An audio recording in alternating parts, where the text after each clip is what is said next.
Hello everybody, Dan Charles here, and today I'll be reviewing the brand new Paper Mario game, Paper Mario The Origami King for the Nintendo Switch. The Origami King is the 6th installment in the Paper Mario series. It's an RPG series, well, it used to be.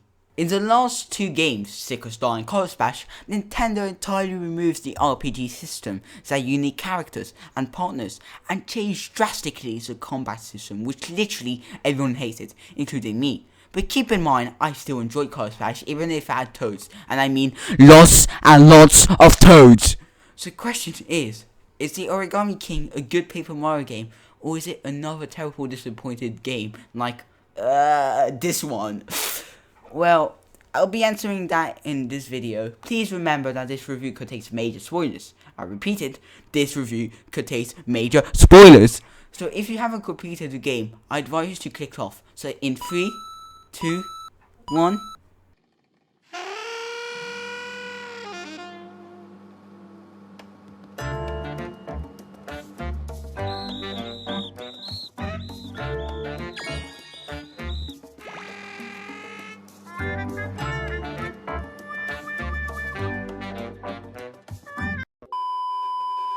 The game begins with us being invited to Peach's castle, but when we meet her, she's origami?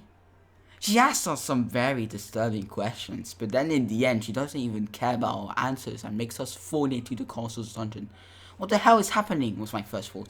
I mean, I've never been to a party before because I have no friends, but perhaps that's how parties work. There, we find our partner who will help us along the way of the whole game.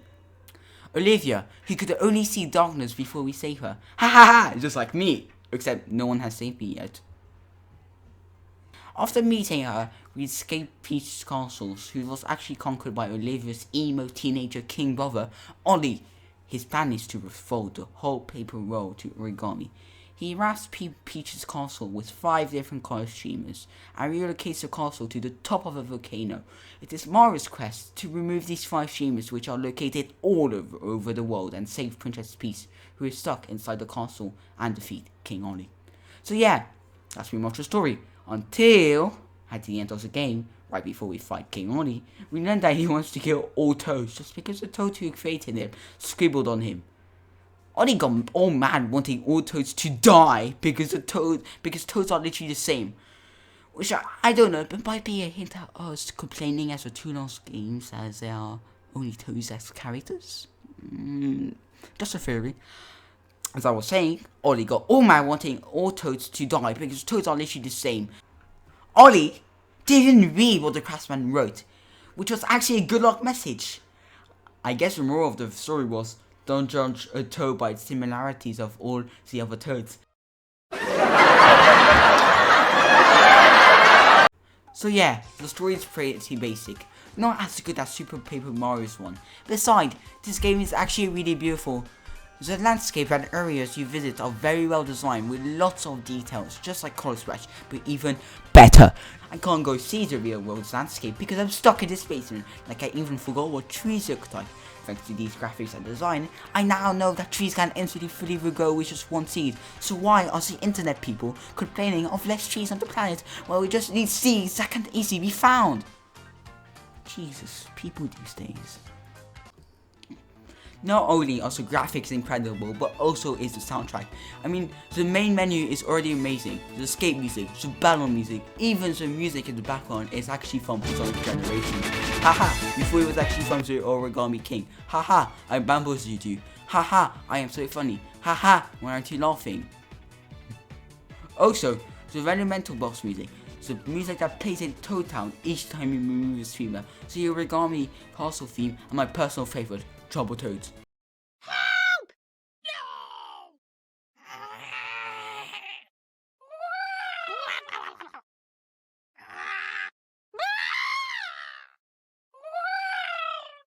Why, you may ask? Because it's very similar to my screens when the nice candy man who keeps me inside his basement doesn't feed me. Moving on, the most important part, the partners mechanic, is disappointing. You get 1 partner each chapter and they just leave you, and then you just never need them again. By example, Bobby, a bomber with amnesia. We knew him for only one chapter, which is like 3 to 5 hours of gameplay, which isn't a lot. And at the end of that chapter, right after he just got his memory back, he kills himself to save Olivia, who he just met like a few hours ago or something. 1. Was a story that's just very weird and made me question why the hell did he just kill himself for someone he just met and not actually feel sad for Bobby like he have to. The other reason I didn't feel sad is because we just met him. If he stayed with us for longer in the journey and died at the purple streamer, I'd felt something. Or maybe I'm just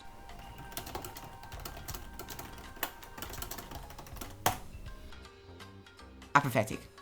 In battles, you can't control your partners like in the old Paper Mario games. They fight for themselves, and sometimes their attacks don't even work. Like, what the heck, Nintendo? It has to be an RPG game. Where's the experience was? Some of the partners I actually quite enjoyed were Kamek, Bowser Jr. and Bowser. This game shows each of their personalities, and it was really cool to enjoy. I loved how we teamed up with Bowser in the beginning and in the end, and going on his airship and having huge battle on it, and Bowser Jr. and Kamek sacrificing themselves for us to survive. I never expected to be happy when Bowser, an antagonist, got unfolded back to his normal shape. Also, we can see Bowser doesn't really care about his child. Again, this is relatable, as neither of my parents were present at my birth. Now for the battle system. I'm a puzzle guy, because a nice candy man gives me his candy each time I solve one of his puzzles. Haha, I am so funny. I won't stop basement jokes. Haha, haha. I was quite happy with the battle system. In my opinion, I think it was a really good one. Although there isn't really an incentive to battle like star points in the older games, I still enjoy going into every single battle in the game, and if you disagree with me, it's still an amazing improvement from the combat system from the two lost games. So here we are, at the end of the review. I sunk 35 hours into this game in under 5 days, and I'd say it's a pretty good game. I'd give it an 8 out of 10, so that's my score, 8 out of 10.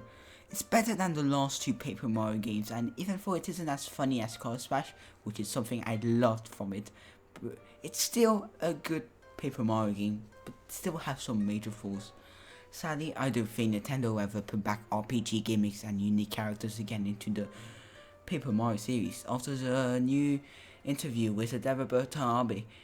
If you want to play RPG games, you should try playing the Mario and Luigi series. They are amazing RPG games which actually are RPG. And hey, if you're new to the channel, please consider subscribing to it and liking this video. I appreciate it so much.